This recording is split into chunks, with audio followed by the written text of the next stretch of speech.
There we go, folks. How are you doing? How are you doing? It's so nice to see you. It's so nice to be with you. Welcome back. Welcome back to the show. Welcome back to another late show with your host, Lord Hellespont V, live from Los Angeles. That was Dhafar Yusuf with you. One of my favorite musicians ever. I believe he's from Tunisia, and he's one of the masters of the oud, which is, as you know, Middle Eastern / North African mostly instrument, the ancestor of the guitar.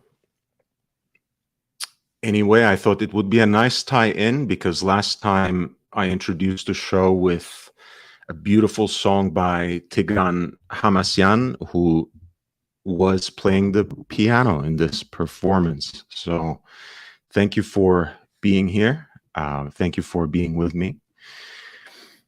As we speak, I'm really on the way of having a new reveal, a little bit of unboxing.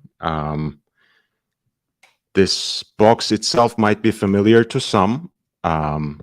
This is that new eBay watches box. That's the box you get.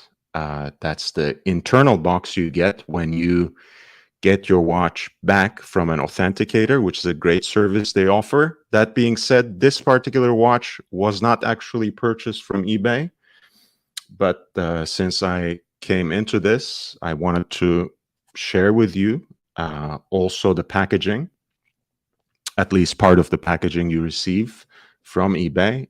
But the reveal is going to be the future of a few minutes later, maybe 10, 15 minutes down the line, perhaps longer, who knows? I hope you'll still be with me at the time. Now, I come back from, of course, South Coast Plaza. That was yesterday night, a wonderful event that Watch Time threw in Los Angeles, a wonderful party, a celebration. And of course, it was in and of itself a really great event, a very thoughtful event that I will tell you more. But they really presented it as an excuse for having canceled the earlier gathering. And we'll talk about the good and bad that we can take from that. Of course, the little bit of a disappointment that remains with that is the Watch Time Los Angeles event was a much more focused event on the independents. There were a lot of interesting brands that were going to come, and perhaps it wasn't held precisely because some of those brands and representatives couldn't actually make it to Los Angeles at the time. That much I don't know. I wasn't an insider to this event. I was lucky enough to have been invited by one of the insiders, let's put it that way. And really, the way they did it was that you would come in and they gave you this cool little passport, which unfortunately I can't show you because it was also the ticket they used for the raffle, which gave out a couple of prizes. And it basically had the list of all these 8 watch stores, boutiques, joints that had some sort of horological component, I guess. And you would go into the store, ideally engage some of the wonderful people, some of the salespeople in those stores in some conversation, look at some watches, check out some watches on your wrist, do a few, film a few wrist rolls and whatnot, and get a sticker. Of course, a lot of people were more interested in that scavenger hunt aspect of it than checking out the actual watches, which I won't judge. I was also somewhat rushed in the last half hour of the event, so I may have jumped from one branch to another myself, but it was really a great show. Erlanger und Söhne was involved in it. Panerai was involved in it. Who else was there? Tournon and Bucherat were involved in it. Vacheron Constantin was involved in it. Montblanc was involved in it. And Roger Dubuis had a little kiosk, even though they don't have a boutique on a regular or permanent basis in South Coast Plaza.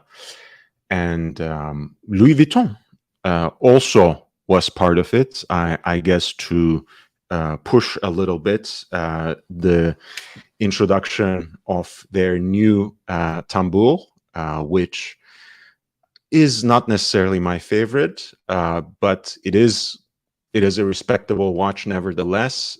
Who can argue with a chronograph, with an automatic chronographic wristwatch that has a movement based on the legendary Zenith El Primero caliber?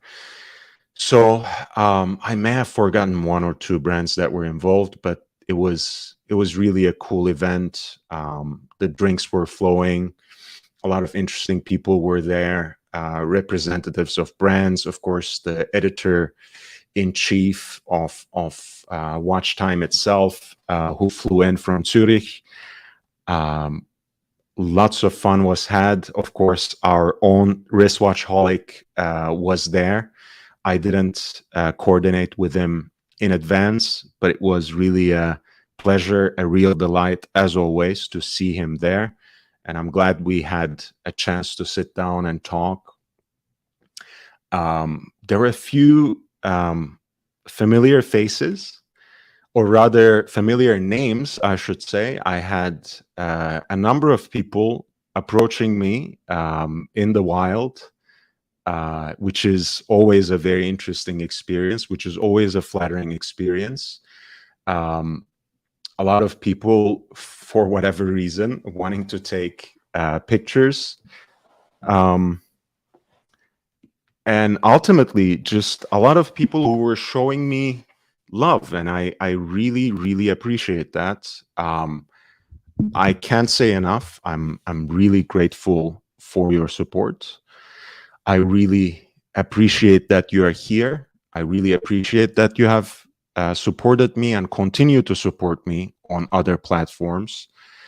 I appreciate the fact that you continue to share the link to this channel, continue to share the content from this channel on other platforms.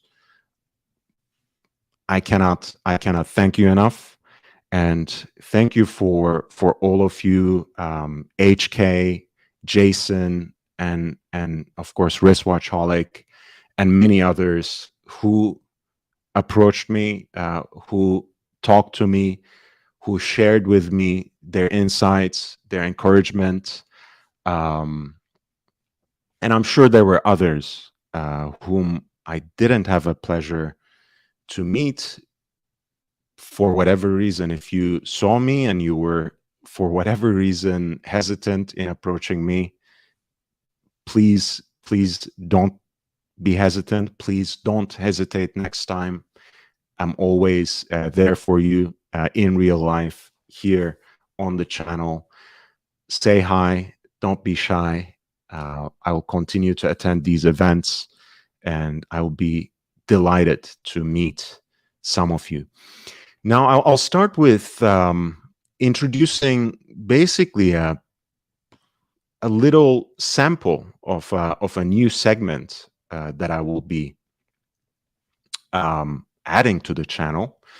I call this Top of the Lot.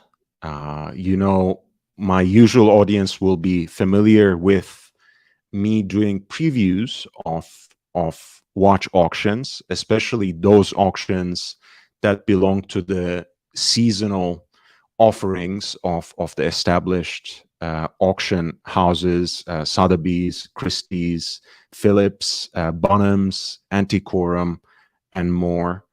But I think it's also nice to have perhaps a more encapsulated, more concentrated, more focused review that shares with you, let's say 3 to 5 pieces, and that really at least has one watch that is much more accessible, much more approachable. So before I introduce that new segment, I want to welcome people to the channel. Watch Nicholas is here. Welcome to the channel. Junior, my friend from Michigan. It's always wonderful to see you. Bezos, who was so kind and generous with his new watches just recently, and who was again so kind to converse with me about his watch collection earlier. I appreciate you. Thank you for being here. Mr. Skydweller, welcome to the channel. Bruce G, all these familiar faces, welcome to the channel. And Meatball, finally, the majestic Spaceball who has embraced his nickname Meatball and is still here. It's so lovely to see you. So let me actually just jump in to that new segment. You remember for the Sotheby's auction that was coming up, I did a little preview on my Instagram highlighting these 4 pieces from what they were offering in this traveling show that made a stop in Beverly Hills in their newly opened premises.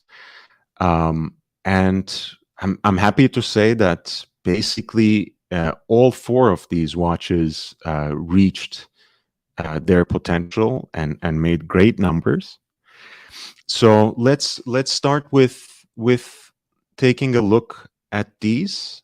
The first one was, of course, the Rolex Daytona, the Doctor reference 6239.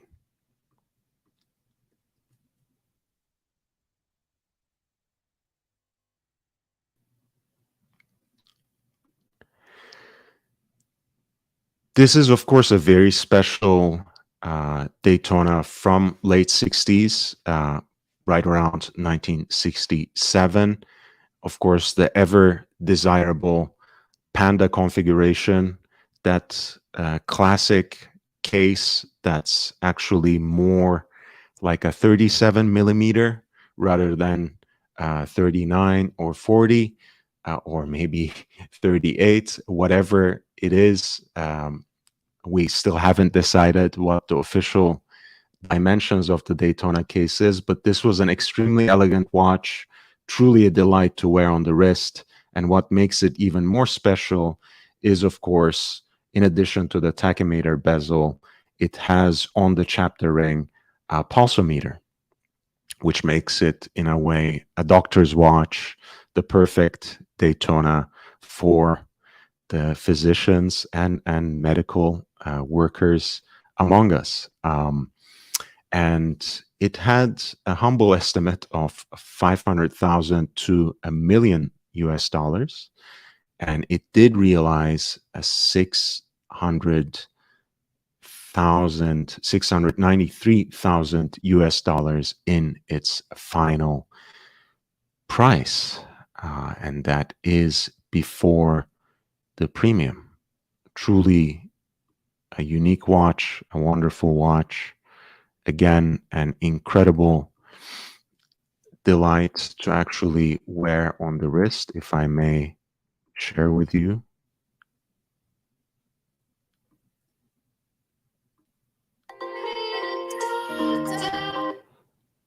There we go. It's really a time capsule, incredible condition, very unique, and just great presence on the wrist. They don't make them like this anymore, as they say. That's domed acrylic crystal in and of itself is something to savor and would certainly appeal to all the vintage chronograph fans over here. Our next watch that performed quite well on the auction was the Patek 130, this stainless steel chronograph, a very special one. Again, must have been a special order at the time. As you know, Patek Philippe traditionally doesn't really produce a lot of stainless steel watches, but especially in those years, they weren't serially producing them at all. So oftentimes, if you come across a Patek from those war years, for example, especially with the special sector dial, chances are that it was exclusively ordered by a loyal customer of Patek. So this was my second choice from the International Connoisseur auction that took place in New York and that I had a chance to preview actually in Beverly Hills. And this is lot number 356, Patek Philippe reference 130, made in 1939, a stainless steel chronograph. And it actually outperformed the estimate. It did break the ceiling of that estimate and finally sold for $176,400 US dollars. And as you see, it has this traditional sector dial look, beautiful to register classic chronograph aesthetics, and all the hands on it are heat blued. I mean, chronograph hands as well as the feuille hands, the leaf hands for the hours and minutes.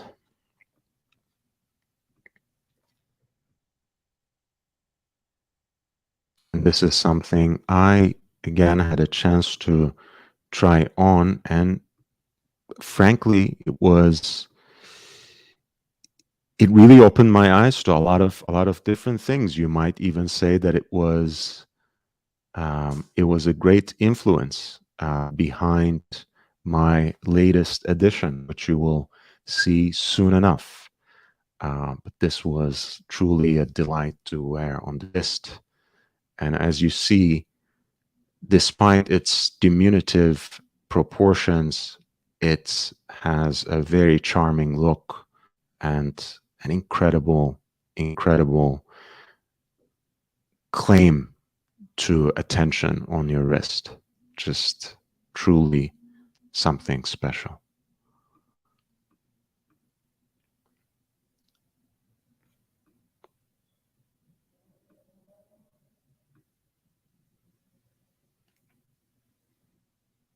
And of course, for its age, again, it was in an incredible condition, really. Fat Windback Ban is here. Hey, thank you so much. Thank you so much. Full on John, super pitchy. It's lovely to see you all. I love the style of the vintage Daytona even more than the modern. I think, look, I'm not going to diss the modern Daytona because in many ways, in terms of the aesthetics, that's the most conservative, that's the most traditional. In terms of its proportions, that's the most classical watch in today's Rolex lineup. So I'm not going to diss it, but obviously, um, especially the hand wound versions, I cannot emphasize how much I love them. But I also love the 5-digit 16520 that have that Zenith El Primero 400 based caliber, what in Rolex's jargon is called caliber 4030. Full on John says, getting so sick of the hype stuff. Was thinking of your show earlier as I find myself more attracted to pre-ceramic Rolex lately and non-hype brands. Full on John, you're in for a treat because as Fats just recognized, I'm getting there with subs.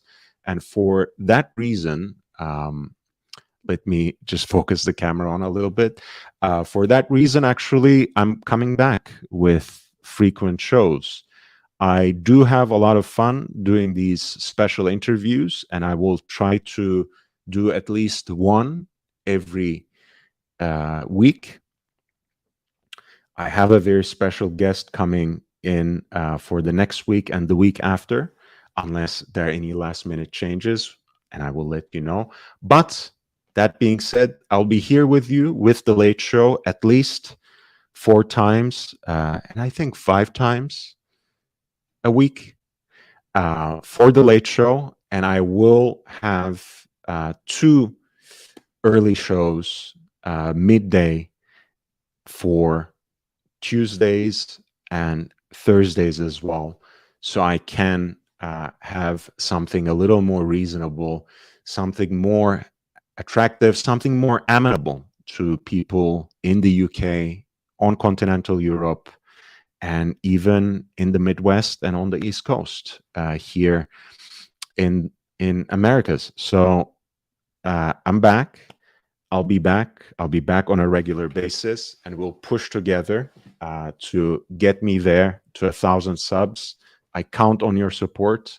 I know that you will share the link, and I know we will get there in no time. I think with your support, I can do it even before the end of the year, and the end of the year was my main target. Fats, the professor is coming back as soon as possible. He has had a lot on his plate lately.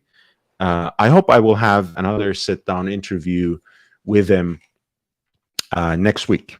So hopefully I will have him at a reasonable time. Corrado Galizia says, first time catching you in a while. I look forward to the stream. Say, Corrado, you have been one of my stalwarts, really, one of my regular contributors, one of my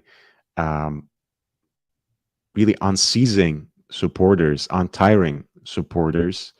I really appreciate you being there for me, and I really love seeing you in the chat. Welcome, welcome.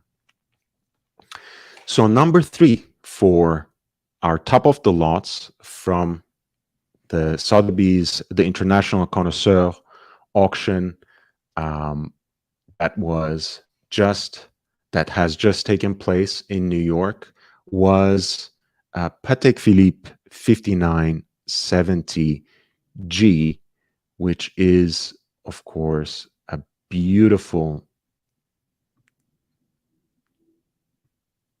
perpetual calendar that has a very special Salmon dial. And that in itself is of course, a sign that this too was probably a timepiece that was ordered by a loyal Patek Philippe customer.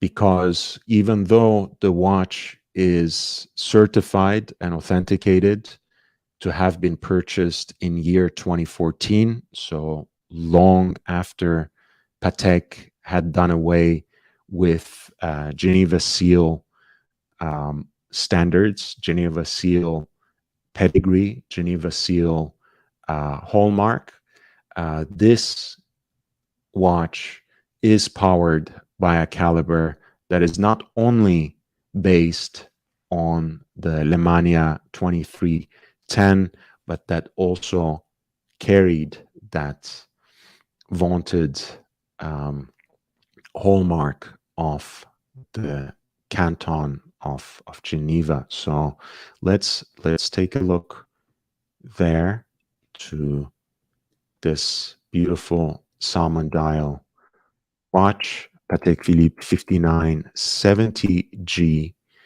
a white gold perpetual calendar chrono with the moon phase at 6 o'clock.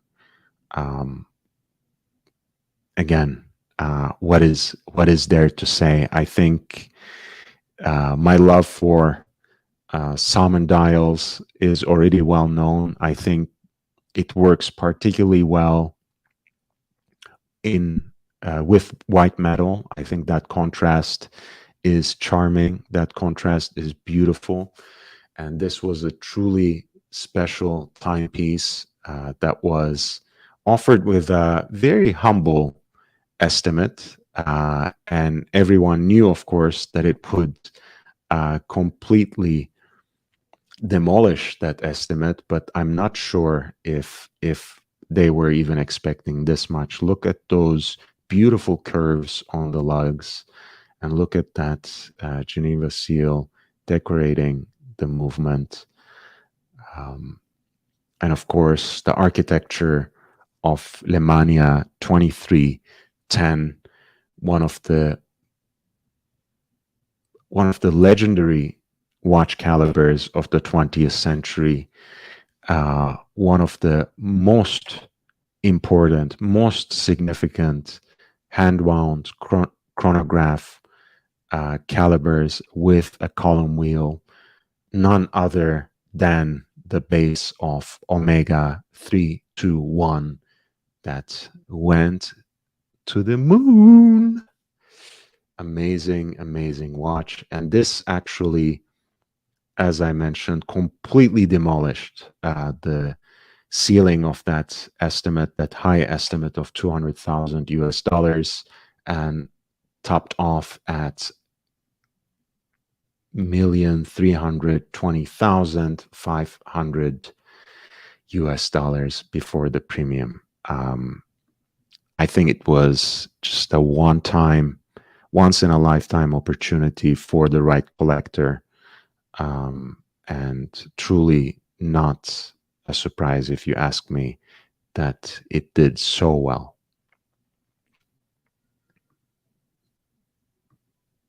Now, this was number 3, and I also actually had the chance to wear this watch, which had probably too much presence for me to handle, too much of a size, really, with my meager real estate on the wrist. But again, it was truly a pleasure to have on the wrist, if only for a few minutes. Again, once in a lifetime for me to contemplate it, to wear it, to enjoy it for a few minutes, and probably once in a lifetime for that important collector who had the chance to acquire this watch. And basically, it went all the way up to $1.5 million, $1.5 million, including the buyer's premium, which doesn't surprise me at all. So continuing our top of the lots for the International Connoisseur Auction in New York by Sotheby's, we have, again, another very special piece. This was Patek Philippe pocket watch, a special release, a limited edition for the Maison's 175th anniversary, and decorated on the case back with this wood marqueterie called Latine Sails. And again, very unique piece, something that you truly do not see every day. And of course, one of the true pleasures is to see something like this on the presentation bow.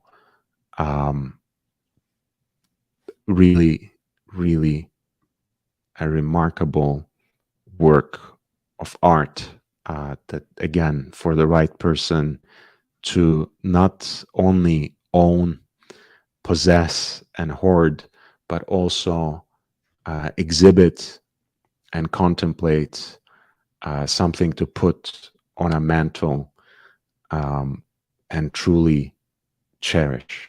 And it's actually broke that ceiling of the higher estimate and sold for a little less than $250,000.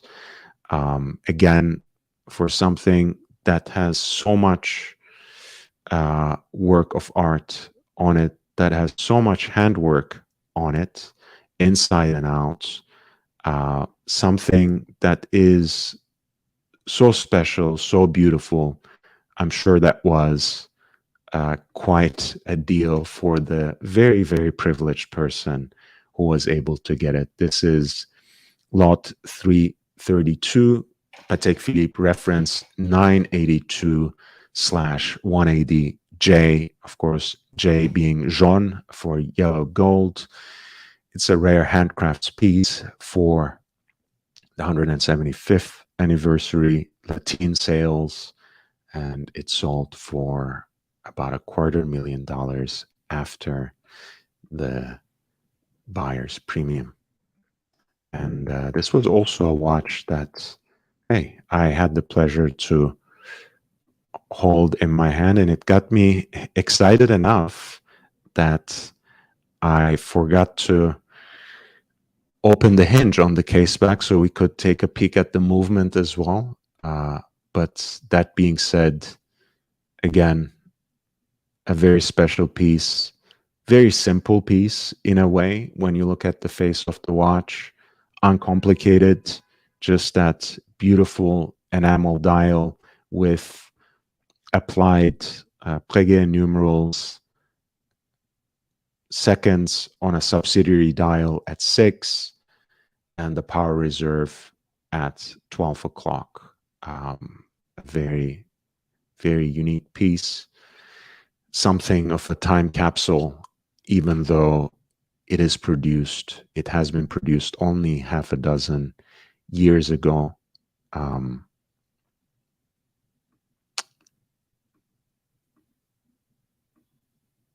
It's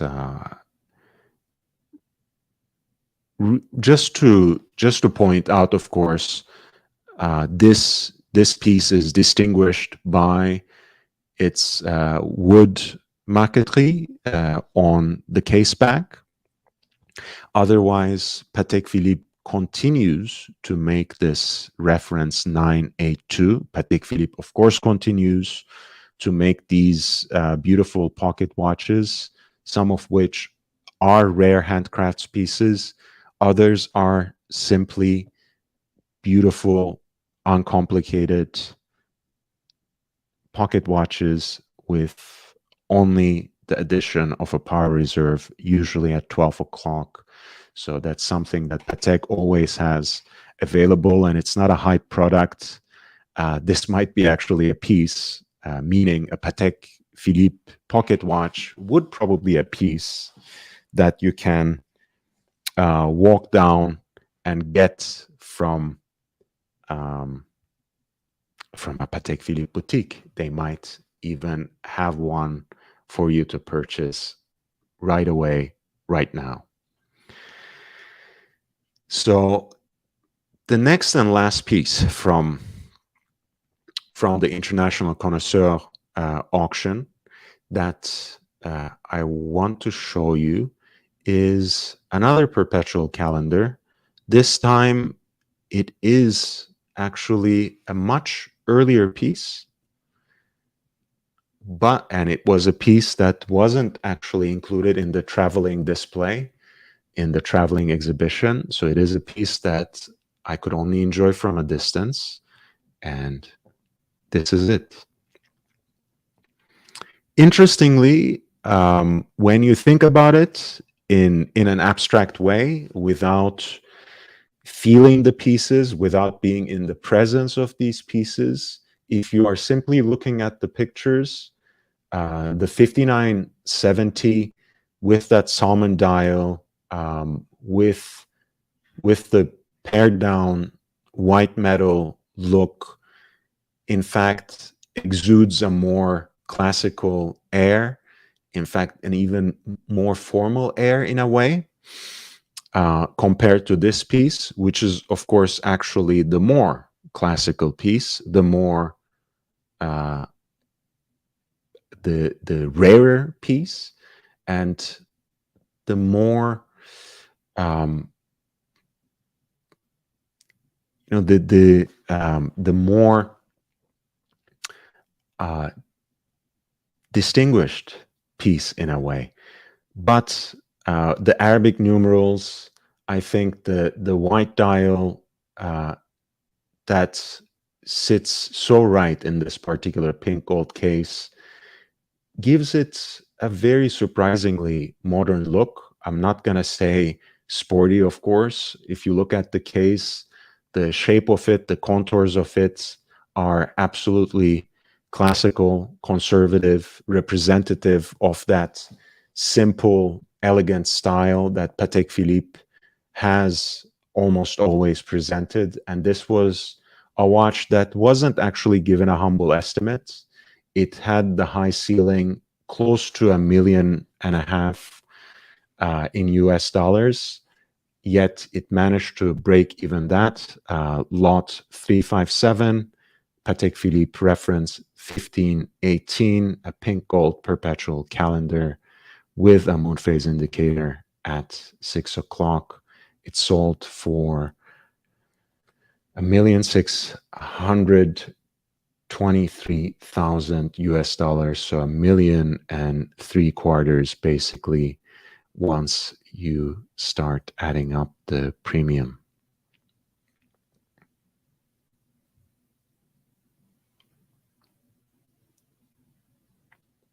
And this is a piece that was made, as the auction description says here, in 1950.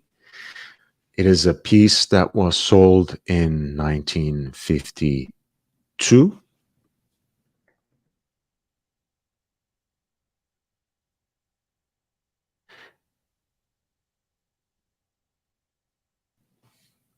And unlike the 5970 that we explored, which was actually built on a base of the famous Lemania caliber 2310, the 1518, this piece from 1950s, is actually built on a base of Valjoux.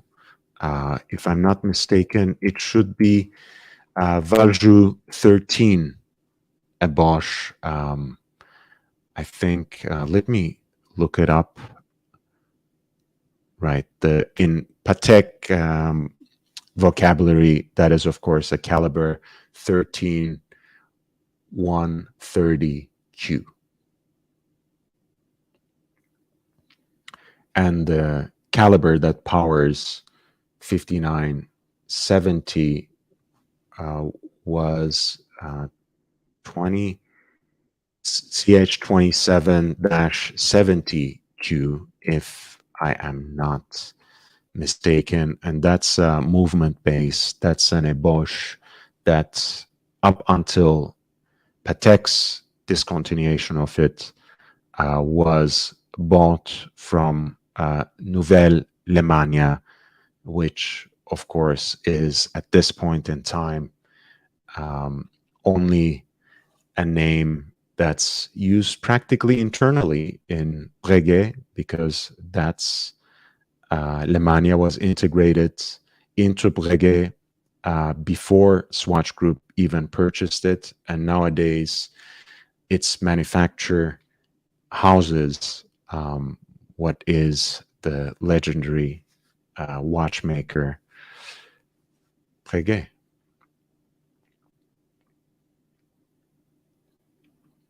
So this was the very last piece, the fifth piece I am going to share with you. We are going to continue with the top of the lots from a Sotheby's from a couple of Bonhams auctions, and do perhaps a preview later, not on this show. But I will preview the preview. But before that, I'll take a short break and come back with the reveal of the new addition to my collection.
All right, we are back, and we're back for our new watch reveal. Let's see, corporate office. Lord, what strap is that on the Reverso Grand Date? I use a lot of different straps on the Reverso Grand Date. I have to. I'm trying to refrain from using that worn and almost exhausted phrase "strap monster," but really, the Reverso actually takes so many different straps, fits so many different moods. The blue jean picture. What blue jean picture? On my Instagram. If you're talking about my Instagram, let me pull it up.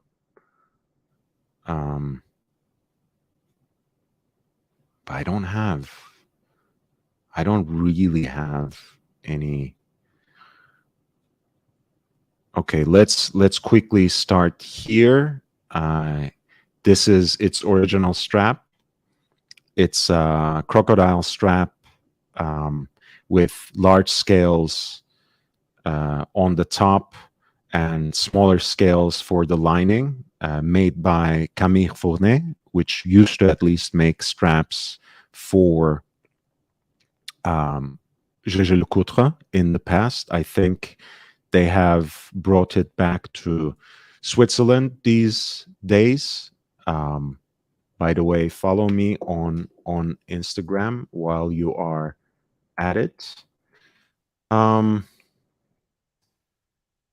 have to very quickly take you to YouTube, back to this channel, and look at some shorts. And on those, you'll see that there are a few different straps. So this is the Gégé Lecoutre collaboration with Casa Fagliano, the Argentinian bootmaker. Their so-called summer strap, which is a mix of canvas and leather at the ends there. And I also wear it on this Hermes crocodile strap as well, which should be available somewhere here. Yeah, I probably have a video of this somewhere in the shorts here. Want to share it with everyone before we move on. By the way, that's I mean, this is a very interesting archive already. So if you want to swipe through them, there we go. This is actually my favorite strap to wear with my Reverso, because I think it is at once very somber, could be almost mistaken for black under certain lighting, but it has that beautiful glint of blue that to me mimes just perfectly the tempered blue hands on the dial of the watch. So just like the heat blued hands, it is a strap that is a very dark color for the most part, except when the light reflects at a certain angle on it, and then it's an amazing shade of blue, cobalt blue, electric blue, whatever you want to call it. That is my favorite strap on the Reverso. All right. Beyond that self-indulgent moment, and thank you, corporate office, for asking that question. Someone had asked me earlier, as part of another conversation, since I bought those two watches at the same time, added them to my collection at the same time, the Reverso Grand Date and a GMT Master 2 from 1997. Which one do you wear more? Which one do you wear more frequently? And it is the Reverso. I wear it all the time, along with this particular giant here, which is the Breguet Type 20. I wanted to wear this watch in particular because the watch that I'm going to introduce, good to see you. It's nice to see you. It's good to see you. Because it's related to the watch that I'm going to introduce. As you guys know, I would always preface whatever I was going to say about chronographs with not being a huge fan of chronographs. And that's something that I have gotten over time. It's particularly the aesthetics of the Breguet Type 20 and the Omega Speedmaster, of course, that appeal to me, that almost monochromatic, almost all black aesthetic. I just love. And for me, all the details of the modern Breguet case and the aesthetics, the coin edging and teardrop lugs, that really brought me to Breguet Type 20. And this was the first chronograph that I added to my collection. The first one that I got for myself. I have in the past bought an Omega Speedmaster and wore it for a couple of months with the intention of gifting it to a very close relative, to an uncle. But this is the first one I got for myself, and it is the chronograph for me. I love it. I adore it. The Type 20 is for me really one of the most amazing watches ever, and certainly one of my favorite horological designs from mid-century. Corporate office. Oh, you are that guy. Wonderful, man. It's so great to see you, and thank you for all your enthusiasm and all the love you have shown me. It's truly wonderful, and I hope we'll get to hang out soon and hang out more, since you're a SoCal person as well.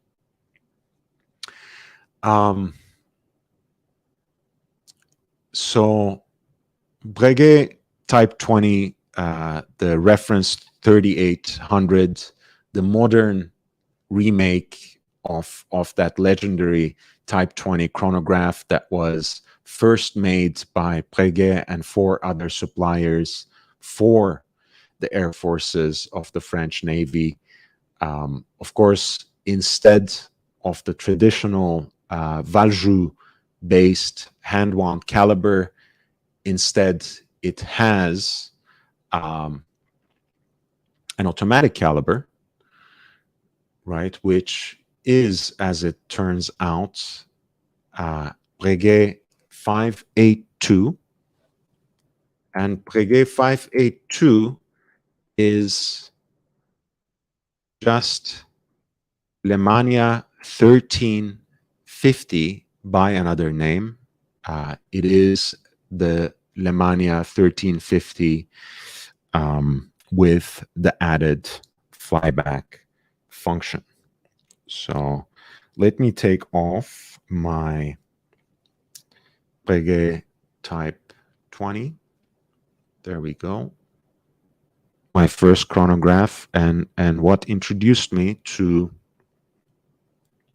the next watch, and what will give me now the opportunity to talk about my new reveal. Thank you, Corrado, for the nice words. Watch Necklace is here. Welcome to the channel, my friend. So nice to see you. Benzi's Shoe Down. All right. So here we have it.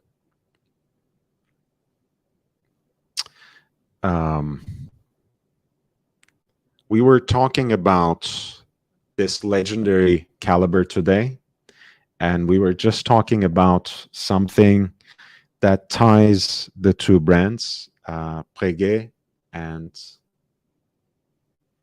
Lemania. And this is a piece that is from year 1940.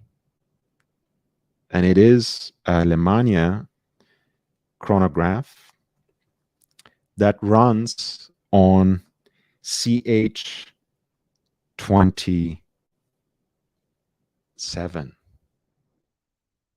CH27. And CH27 is basically the caliber that Omega made into 321. That gave us that hand-wound chronograph movement for the Moonwatch. It is the very base. It is the eboche that was used for generations of hand-wound Patek chronographs, generations of Vacheron Constantin hand-wound chronographs. The current caliber for Corne de Vache, actually, Corne de Vache 1955, that goes by the name, I think it is, what is it? 11, let me pull it up. 1142 is actually built on the same architecture as the CH27. And in the two register version, it is also known as Lemania 2320. Lemania 2310 is the 3-register version with the added 12-hour totalizer at 6 o'clock, which is then the base of the Moonwatch caliber 321. It was also used for, of course, a lot of the first generation of Daniel Roth Masters chronographs that were hand wound. It was used for Roger Dubuis chronographs. What wasn't it used for in a way? A lot of legendary hand wound chronographs, a lot of legendary perpetual calendars or calendar chronograph watches were based on this CH27 caliber. And you know, my somewhat perverted goal of owning basically a watch from every decade continues. Now I have something from the 40s. With my Rolexes, as you know, I have something from the 60s, 70s, 80s, 90s, and Dapsmack from 2000. The two watches that I have, that I possess, and that belong to the 21st century, that are Type 20, that is actually from 2001. So one of the first post-Swatch Breguet Type 20s is what I own, and the Jaeger-LeCoultre Grand Date, which was made for about a decade between 2002 and 2012. And I have one of those from 2002. And this is my beautiful CH27. And it's a delight to operate. It's really, you see, I was so used from my Type 20 that I was trying to reset it. But of course, the old school chronograph, most chronographs really, you have to stop and then reset. Hey, it's a beautiful watch. I love the shade of the gold on this one. I love the case that is relatively well preserved for its age. I love the patina that the dial took, which to me is much more precious than anything that has been restored. You know me, you know what I cherish in watches, you know what I like collecting. So this is truly a special watch for me. I wanted something that was truly vintage, but that gave me a piece of history that also had a legacy in the present. As you know, this is the chronograph movement that defined the 20th century. Before L951.1 by A. Lange und Söhne took up the mantle in 1999. This is the hand-wound chronograph movement of the 20th century. If A. Lange und Söhne's datograph and the initial caliber of L951.1 is the definitive chronograph caliber at the turn of the 21st century. So this is something that makes absolute sense in my collection. It bookends my collection with Breguet Type 20 reference 3800, which runs actually on Lemania movement itself, Lemania 1350, with the added flyback function. As I mentioned a little earlier, Breguet itself not only integrated Lemania as a movement manufacturer, but actually relocated itself after Swatch Group's acquisition of it into what was Nouvelle Lemania. So Nouvelle Lemania is really what ends my collection chronologically, and the good old school Lemania from 1940s is what begins my collection chronologically, and I'm very proud to own it. It came on this wonderful strap already, but I have ordered something very special to replace it, something with a buckle that matches this beautiful shade of pink gold as well. And I think with the Roman numerals, with the plain, simple, uncluttered 2-register configuration, with the hand wind caliber, I think it's a beautiful dress watch. My collection, again, needed, for me at least, something that was a true dress watch, and I think this takes the cake. In a way, this is a much better and much more serviceable watch as a dress watch than my Rolex Datejust, which again is a beautiful watch, which is something that I love. But with the with the centrally deployed seconds hand and the date at 3 o'clock, with the Cyclops and everything, it is a little too loud for my taste in dress watches. I love it in many ways. It is my most sober Rolex, so it still has a great place in my collection, but I think it just made sense for me to branch out to something that is truly vintage, that is truly a piece of history, and that's somehow is also giving the keynote to high horology in the 21st century, because at the end of the day, if the chronograph movements in all their utility and plurality defined the 20th century for the world of horology, and they remain very desirable both in their hand wounds and automatic iterations, I believe the hand wound chronograph in many ways remains definitive of a lot of the high horological houses today,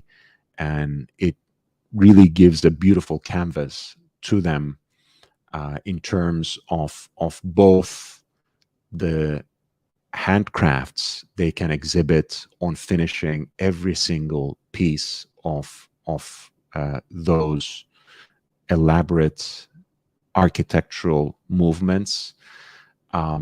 And it's also, the chronograph itself is a platform for further innovation, as well as Agenhor has displayed with their Agengraph more recently. And there are, of course, others.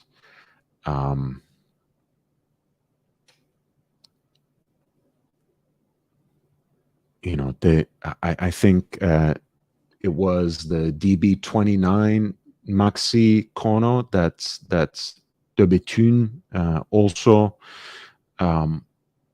presented and was really innovative. So it's I think chronographs are not only here to stay, but in a way have been upgraded and somehow elevated to this nostalgic space where, as soon as they have outlived their use, as soon as they have been eclipsed in their utility, they come back with this zeal for the collectors to both invoke the memory of those tool watch days, but also look forward to technological innovation and enjoy the kind of handwork and hand finishing that the high horological houses today can give us. I think I would actually like to switch gears a little bit. I did say that I was gonna continue the auction review, but I want to talk about two new watches that really caught my eye and that really caught my fancy, and I think it will be great to talk about them, because in a way it will continue this adoration that I showed to that very special Salmon Dial 5970G that practically sold for $1.5 million when you include the buyer's premium in it. Watch Nicholas, thank you so much for your compliment, kind compliment for the Type 20. Thank you for the upvotes, and I wish you the best of nights as well. And thank you, Full on John, for the compliment on the pushers. I just love those rectangular pushers as much as I enjoy the pump pushers, and for whatever reason they give me more of a vintage vibe. Here you go. You have a true vintage piece from 1940s with those beautiful full gold rectangular pushers, and it's really a pleasure to activate them. And you know, that's one of the reasons why we love chronographs. That's one of the reasons why a lot of people love the reverso, for example, right? That's that action you get when you flip the case, or that feeling you have under your thumb, or rather under your finger when you activate a chronograph, or when you start, stop, and reset a chronograph.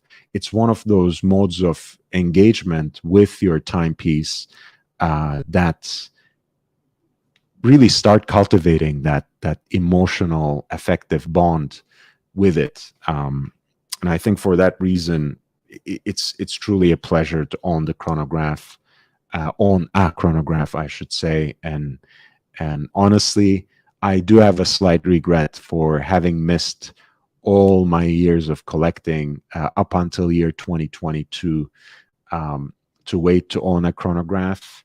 But I guess it was meant to be. Now I have a flyback. Now I have a hand-wound chronograph, and in both instances, they have quickly become favorites for me. And I try not to play favorites, but there it is. Full on John says, couldn't have said myself, I want an Aquaterra 38, but nothing to play with. That's right. You know, that's the thing. You know, some collectors think that it's a little weird, but like even with my automatic watches, the first thing I do when I pick them up is to try to wind them a little bit. I know that they are self-winding. I know that for the most part, it's good enough to set the time and you know, shake it a little bit and put it on your wrist and go on with your day. But for me, it's a way of appreciating them. It's a way of cherishing them, and it's a way of bonding with them, really. So I always enjoy having something additional to tinker with on my watch. So before I go on with presenting the new watch that really, in a way, that broke the internet and that is already sold out in one iteration, I want to kindly ask you to upvote. I want to ask you to subscribe if you haven't. I really appreciate your presence. And by next week, I'll be back with the late shows almost every night. I will have a midday show on Tuesday and Thursday, midday my time, of course. So 2 p.m. Pacific daylight savings time still. And yes, please subscribe. Stay tuned for more content, more watch talk, more interviews with insiders, with collectors, and support me also in any way you can. Help me reach 1,000 subscribers so I can get this channel monetized. But before then, you already know how you can help. If you become a consistent contributor on Patreon, you will be pushing me ahead. You will be giving me more reason to be live more often. You can always send a contribution, of course, on PayPal. And that is also my primary point of contact, right? LordHellespontV@gmail.com, LordHellespontV@gmail.com for your PayPal contributions. $LHVVV, $LHVVV for your Cash App contributions. And I've posted all the links there, including the Patreon account, which gives me a consistent line of consistent lifeline, really, to do these live shows, so I can be with you most nights of the week, and in fact increasingly for a midday show as well. So any contribution is welcome, but as always, a thumbs up, the like button, the upvote is the easiest way you can contribute. Subscribing and sharing the link on other platforms, sharing the content with your friends, with other watch nerds. It's the best way to support this channel. Help me get to 1,000 subscribers so I can be with you with more content, so I can be with you more often, so I can be with you with more quality content. You know that whatever I get from you, I put immediately back into the channel in terms of time, in terms of equipment, in terms of really the effort I make to not only produce the best content, but also establish the most frequent and consistent connections with people who you can't really see on any other watch channel so often. So I really appreciate it. Banzi says, beautiful story, sharing this bookend to your collection. Thank you so much. It's a special piece. Thank you. I appreciate you. We should be past 20 upvotes. We are now, I think, and I do appreciate that. We have 25 likes, but if you haven't hit the like button yet, please do. It really does help me get monetized, that Banzi News is pointing out. I really appreciate you. All right, so let's move on to this beautiful new release. Let's see. There we go. And this is the Habring 2 Chrono Felix Perpetual. Felix, of course, is Habring's reference to their in-house calibers. They had a perpetual calendar before, but this model basically replaces it and becomes the new flagship of Habring 2. And what is more appropriate, of course, since Richard Habring is someone who cut his teeth in the IWC movement workshop. He particularly is popular and well known for the split second module, for the Rattrapante module, for the Doppel chrono module he built on the Valjoux base. And here at Habring 2, of course, the chronographs are really the mothership. They did, as I mentioned, have a perpetual calendar before. It was a split-second perpetual calendar.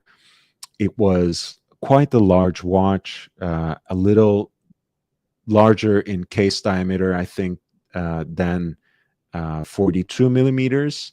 This brings it to a much more classical size.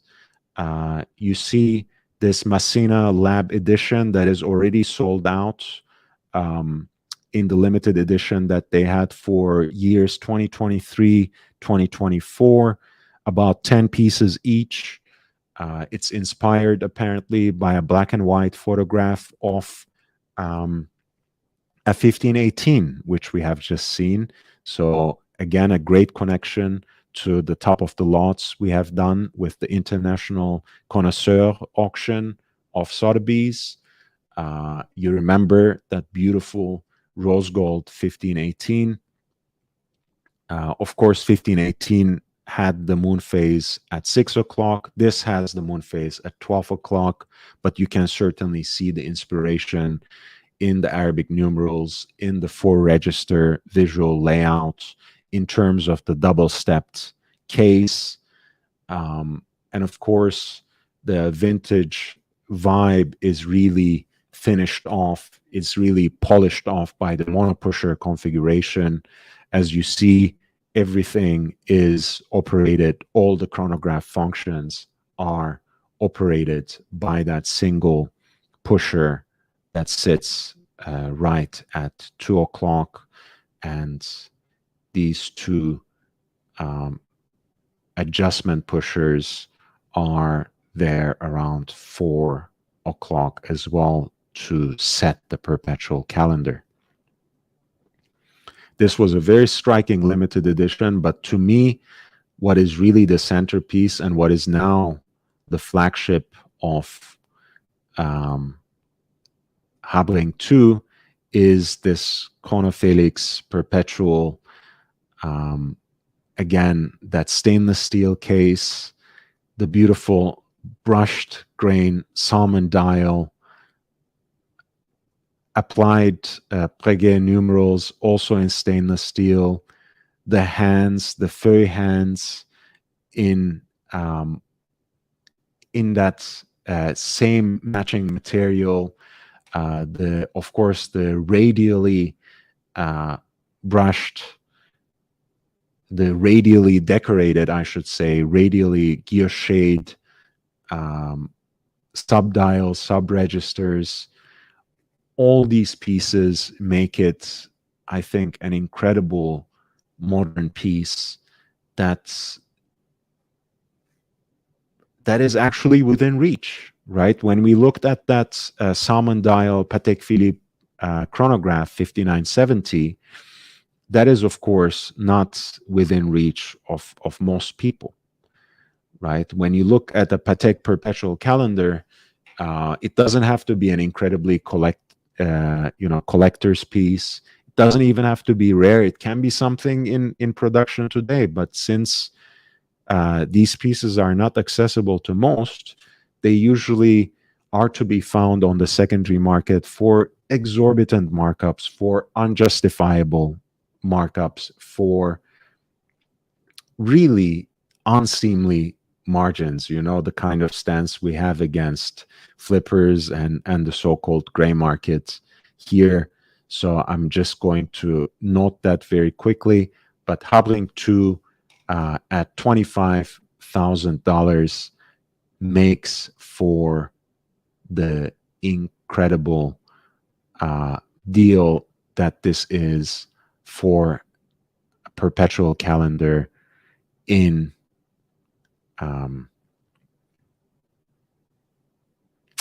stainless steel. It's amazing piece.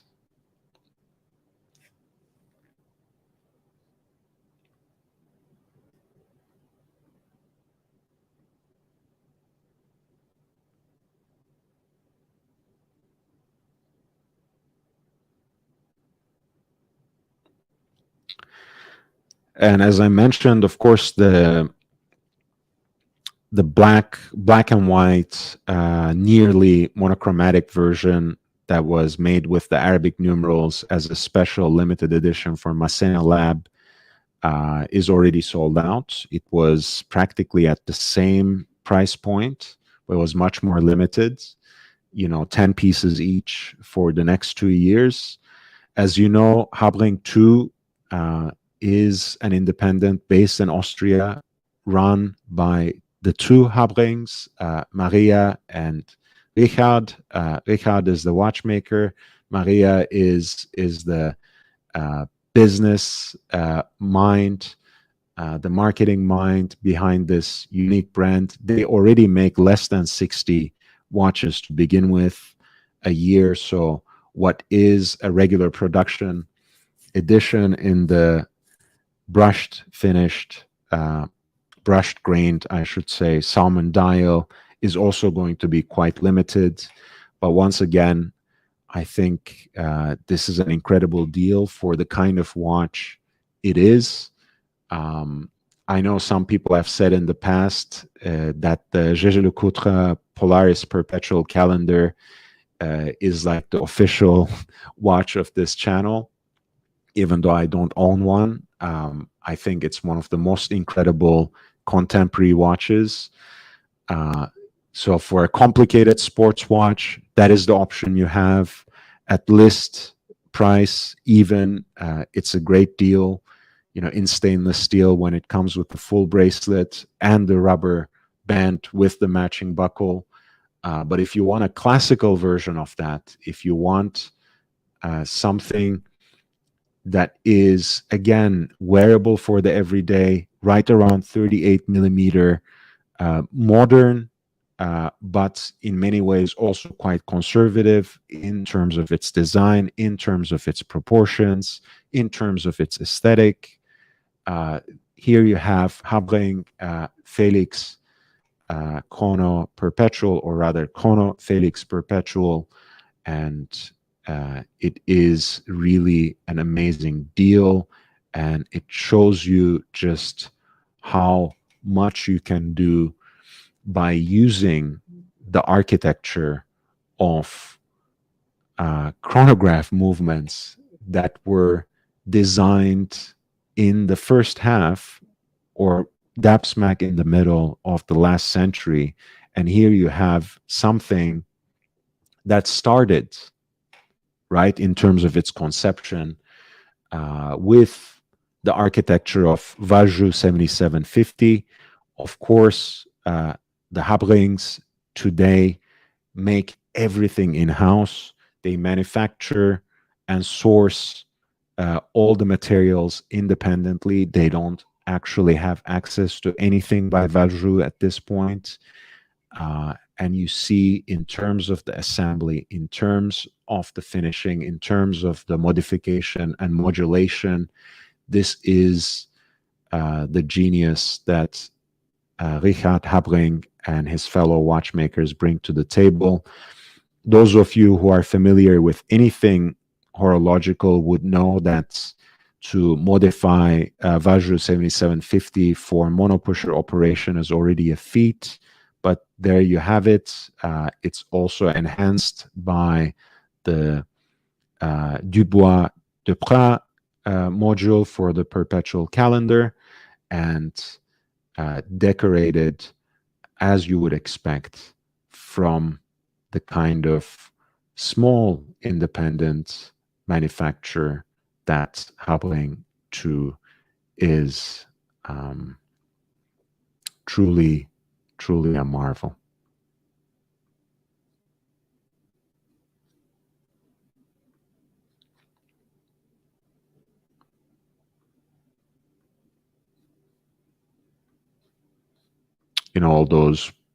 All that perlage you can see, all the blued screws,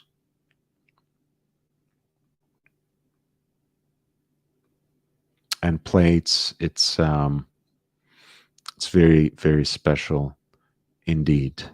And you see it has it's relatively thin for a perpetual calendar chrono. The case isn't enlarged or bloated in any way. It's a very wearable, very traditional, but also incredibly exciting perpetual calendar chronograph that builds on the legacy of the classics, but does something different and something truly exciting in year 2022. The standard edition, including the 20% VAT, was 23.5K in euro. We will see how it is in the US, but I expect it again to be around 25K or a little less, with the taxes, perhaps right around that price before tax. We'll see when it arrives in one of the US distributors, US authorized dealers. The Messina Lab was the 25K before taxes, and they took the orders with a 7,500 US dollar deposit. Very respectable 13 millimeter thickness.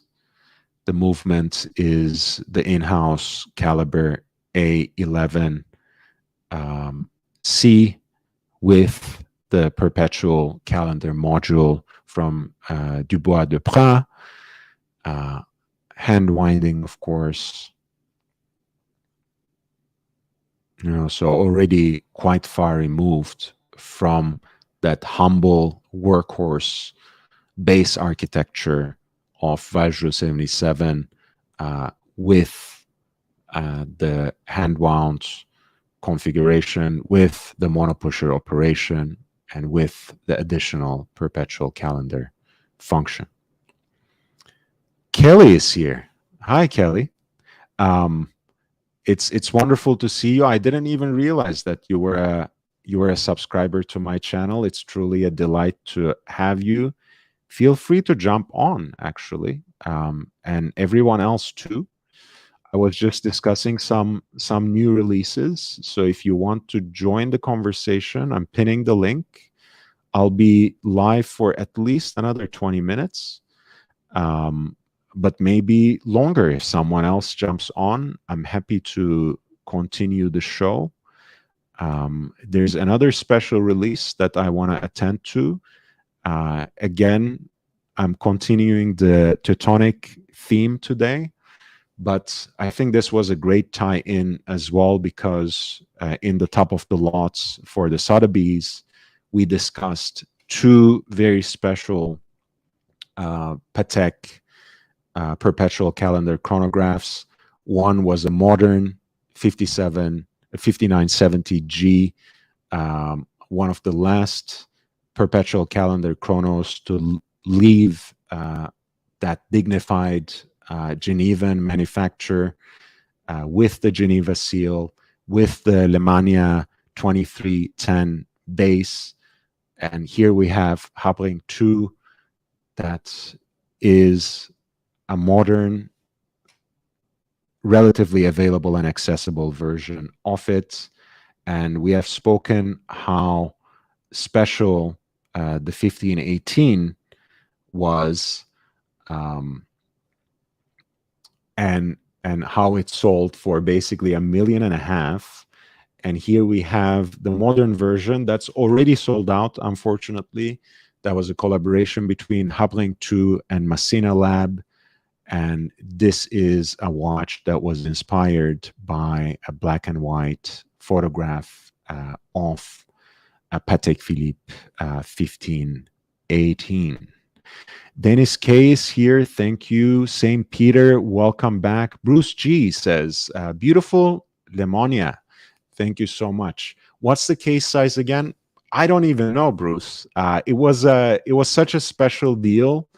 I came across it online, not on eBay, but online, somewhere in Eastern Europe. I had to buy it. Like, it looked great in the pictures. It had a lot of charm, and it has a lot of life in it still. Everything was functioning perfectly according to the description. It indeed is. I think it's somewhere between, I think it's like 34, but possibly 32 without the crown, of course. I think it's somewhere between 30 to 34 millimeters without the crown.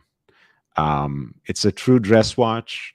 It's very diminutive, and it's just perfect on my wimpy wrist as a dress watch. It's amazing. It's amazing. I'm loving it. And again, guys, I told you before when we were talking about Chrono Tokyo and Hajime Asaoka, I was going to get one of his 34 millimeter modern take on dress watch pieces just as a statement. So to me, this is a real statement piece. It's from 1940s. It's in pink gold, and it's 34 millimeters or even smaller. I'm showing my true colors with this one. I love it. Couldn't have found a better watch, honestly. Kelly says, I can't tonight. It's been a rough day, so I'm lurking and commenting. Hey, I appreciate you. Thank you for being here. It's, you're always welcome in whatever shape or form. It's nice to see you participate. Dennis, welcome to the channel. It's incredible to see a watch with those subdials, yet it still doesn't look busy. Very elegant. I think, again, it's not the most original design, right? But Hapring 2, I think, has such a beautiful way of bringing together classical elements design with a few modern touches here and there. And I think this is truly a great example, right? Don't fix what is not broken. For slightly sunken registers, for a perpetual calendar chronograph, it's a classic. It's a very balanced design.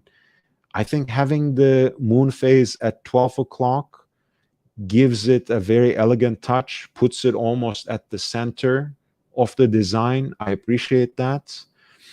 And just for a little bit of Teutonic quirk, you have the mono pusher that gives you a sense of chaos within all the order. Just a little bit of madness in that strict method. And again, both of the watches are nearly monochromatic, right? Especially the Masina Lab one.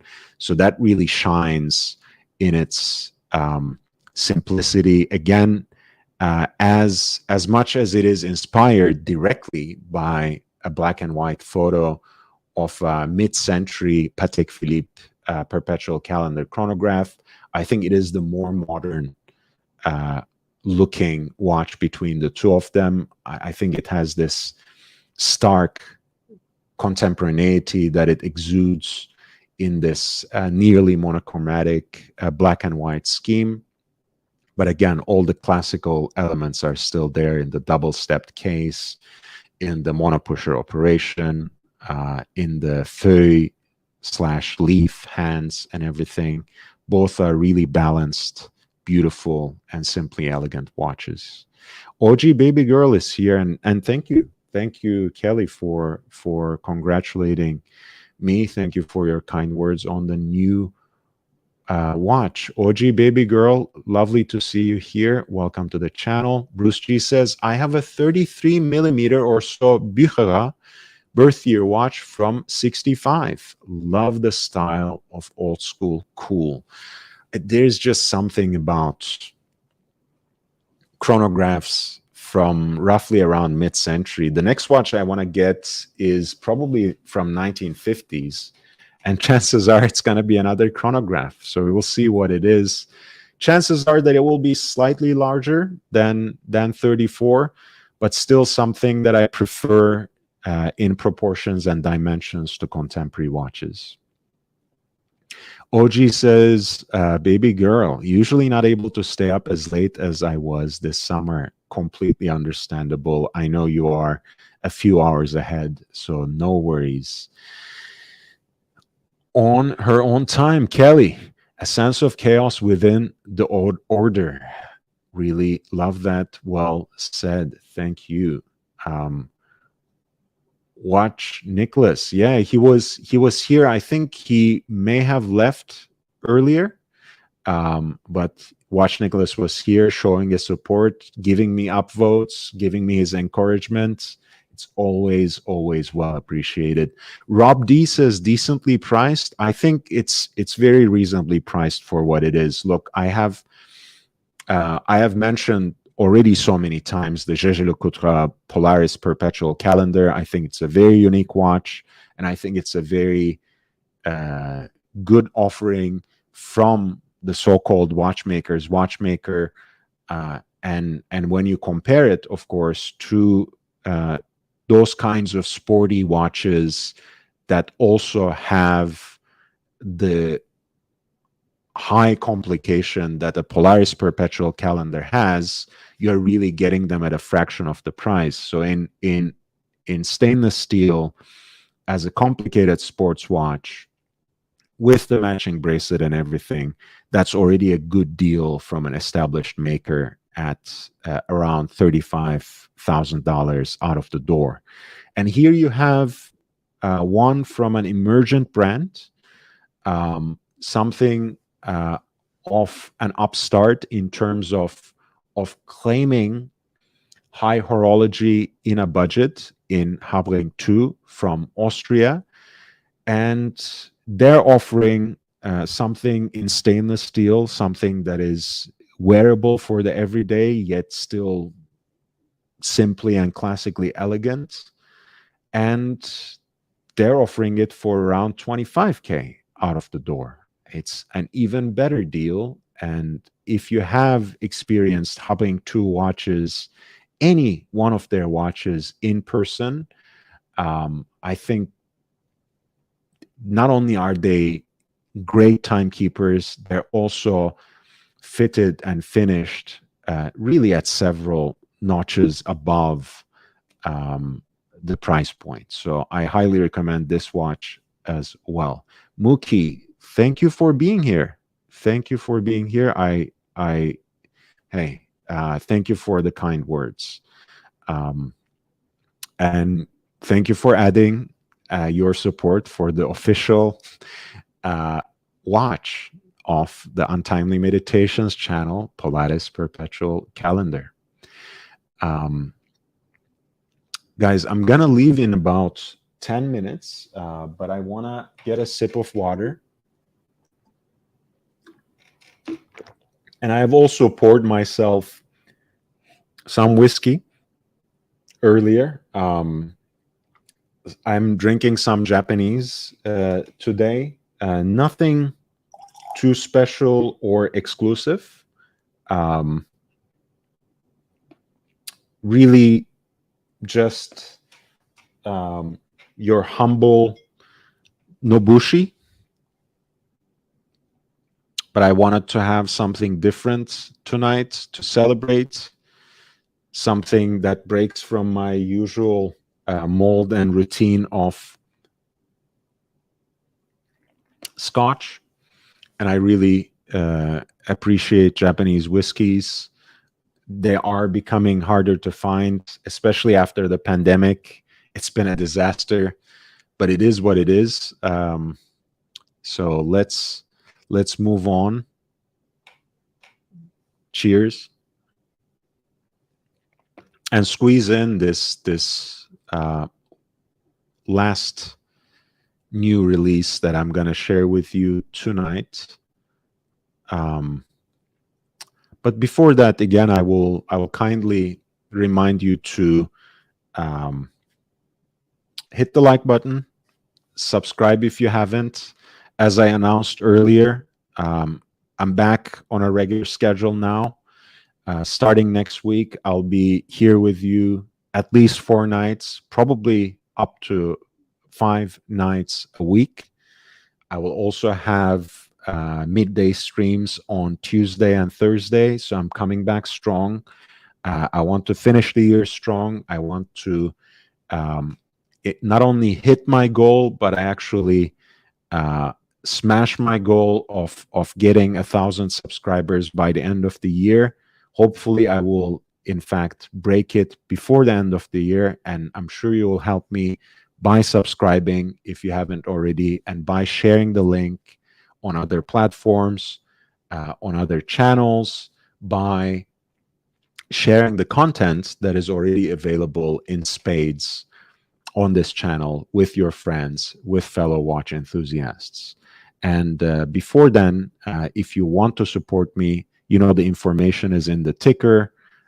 It is also included in the description, and I'm going to also drop the link if you want to make a contribution on PayPal, on Cash App, or even if you would like to become a frequent contributor on Patreon. So all the links are there, and you can always reach me with your questions on your next watch purchase, with your questions for my advice in curating your collection at my primary point of contact, which is lordhellespontv@gmail.com, lordhellespontv@gmail.com. I said we are continuing the theme, the Teutonic focus, and this is special release with Nomos Glashütte, and it is really my favorite model of theirs. Among all their designs and among all their various models, the Weltzeit is my favorite by them. I think it is a very unique and modern take on the world timer. It fits their aesthetic, but at the same time also expresses one of the most desirable functions and complications in the world of horology. Again, something that is relatively affordable within its own category, within its own segment.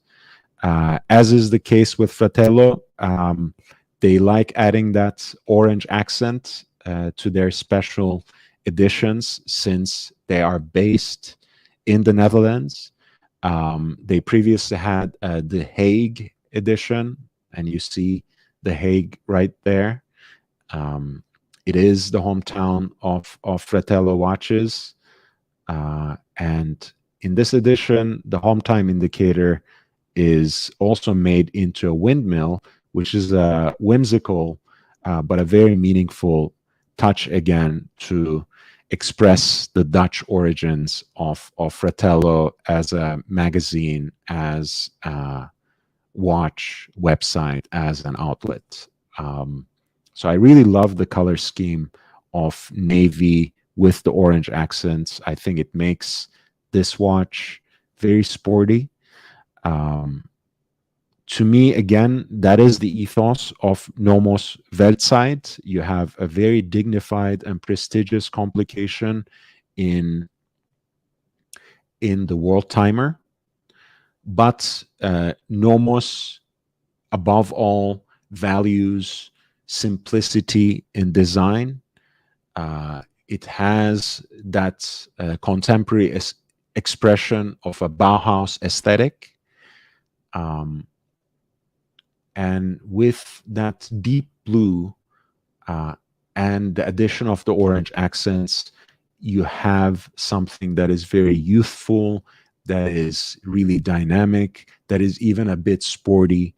And what better iteration of Nomos Weltzeit that can represent both the German brand from that famous watchmaking town, Glashütte, and the Dutch magazine Fratello Watches that has given us so much useful content, such great content over the years, and also given us so many special edition watches already with their distinctive Dutch touch that usually comes in the addition of the color of orange.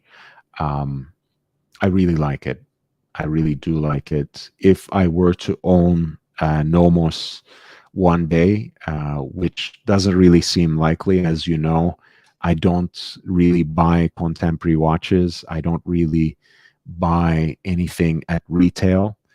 My newest watch, and I think that kind of expresses my collecting mentality, my collector's mentality. My newest watch is from year 2002, already 20 years old, and it is a Reverso. So I'm an old head.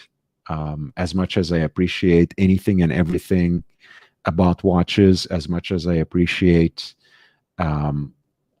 all kinds of watches from different parts of the world, different brands, various price segments, I just don't buy new watches. So Nomos is not old enough for me to be interested. But this is a very wearable, very modern, and a very youthful expression of a very popular complication.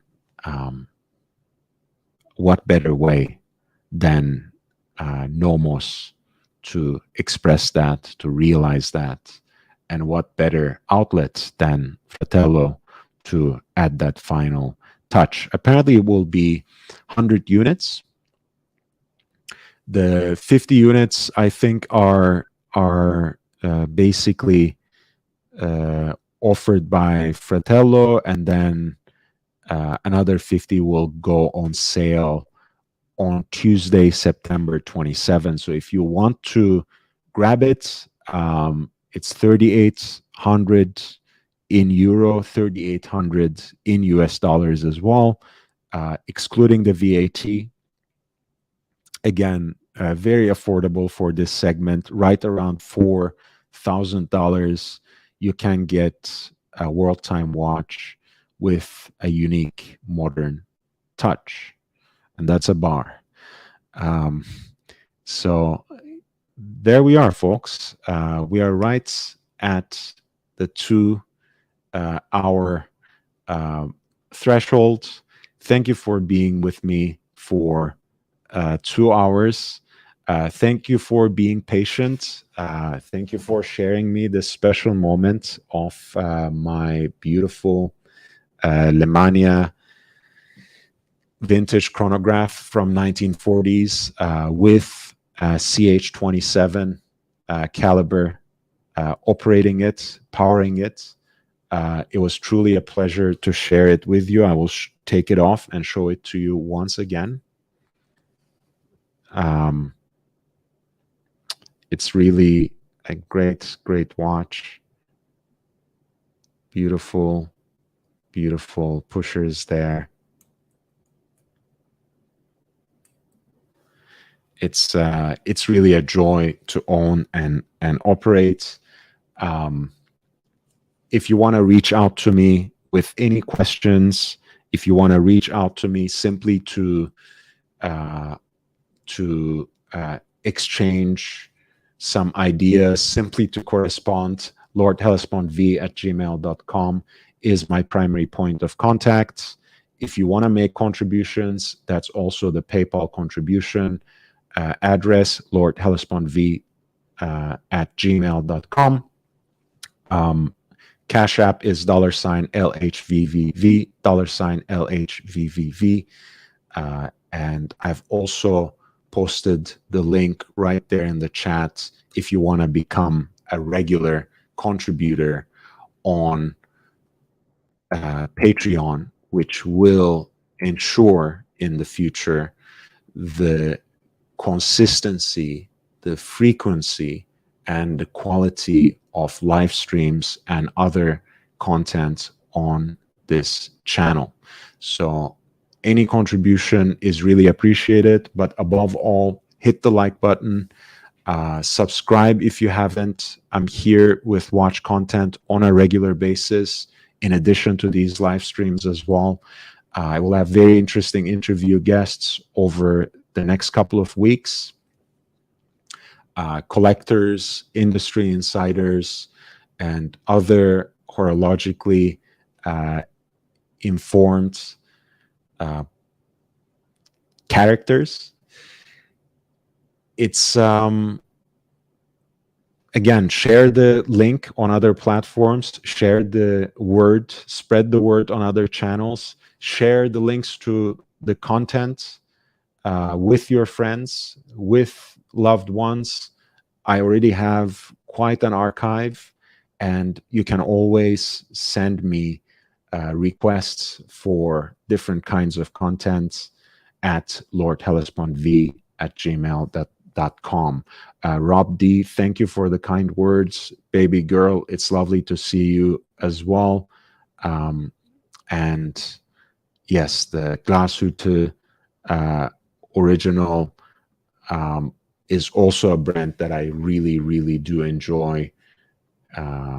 And hopefully will shine a light to them. Glashütte 60s is beautiful in every dial iteration, really. I really like that watch for everyday wear.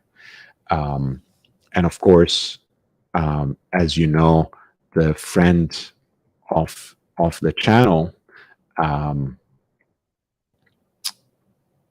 Watch Nicholas, has Glashütte Original 60s in that beautiful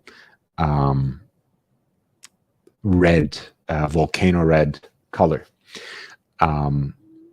So thank you. My numbers are growing slowly but surely. Hey, before you know it, I'll be at 1,000 and we'll be celebrating together, and I look forward to it. Hit the like button on your way out, subscribe if you haven't, share the word, share the link, spread the word, and if you want to support, you know where the information is. I have already shared the link as well. Stay tuned with more content. I'll see you in the next one. Until then, I bid you adieu, and thank you so much again. Take care. Bye.